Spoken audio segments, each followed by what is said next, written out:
Hello friends and welcome back to Dungeon Brews, where every week I try to shoehorn my favourite things from TV shows, movies and games into Dungeons & Dragons 5th edition. This week, inspired by the release of The Batman, starring Robert Pattinson, I'm going to be sharing with you my favourite tips as to how you can run the perfect, mysterious, noir murder mystery in your Dungeons & Dragons 5th edition game.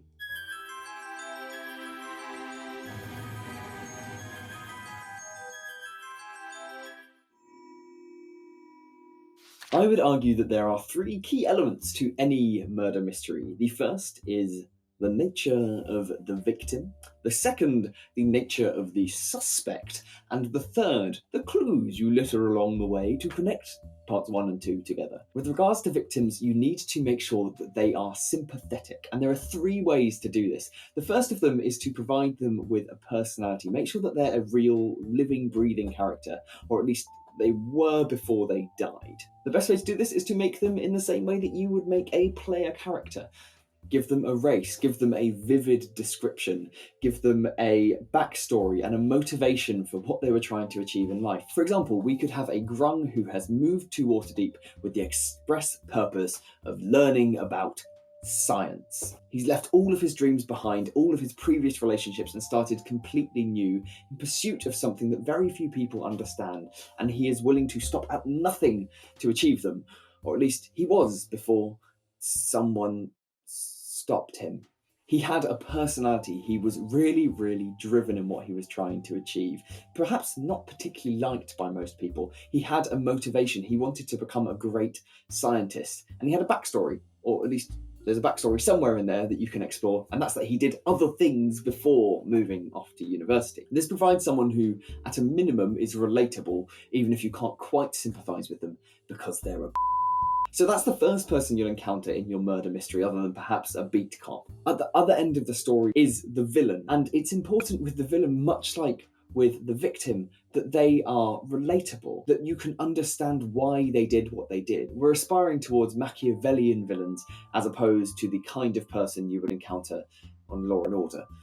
The way to do this is to tie them either into the backstory of the victim or into the current adventures of the victim. So, for example, with that grung that we mentioned earlier, it could be that it's a rival scientist trying to prevent the grung from uncovering his greatest secret. The list and the options are practically limitless, but it's really important that you tie them together. Otherwise, it becomes very, very difficult for you to actually link the suspect to the crime. On top of that, you also want to make sure that they are characters with actual real motivations, and that these motivations can drive what they do throughout the day. I find that a really great way to make sure and ensure that your story remains dynamic is to have these characters who have dynamic lives and move around the city as time progresses. So, for example, in the morning, perhaps they go to the university.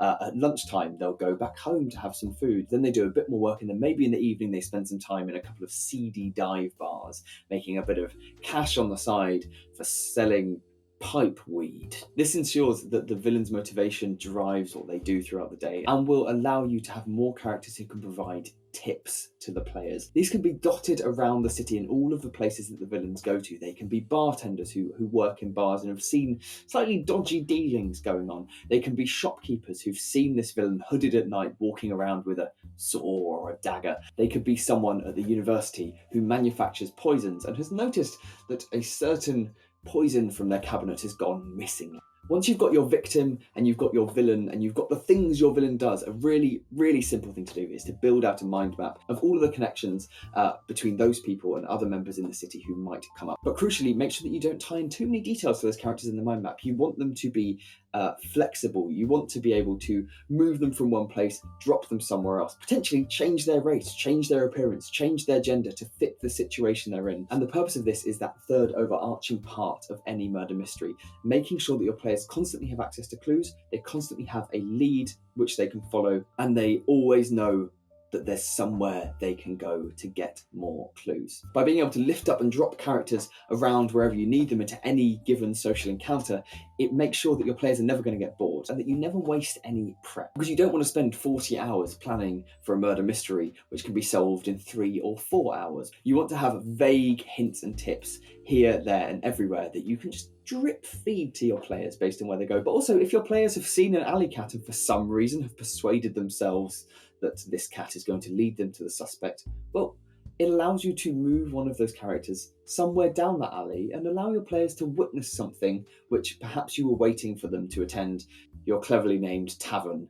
in town. Something like the Howling Owlbear or the Beer Holder, something that you've probably spent far too long prepping that your players actually won't really notice. It's always heartbreaking. So crucially, what you want there is for your players to be able to always have a clue, but also to allow them to run with their ideas. The best murder mysteries are solved with an idea of what's going to happen, but just allowing improv.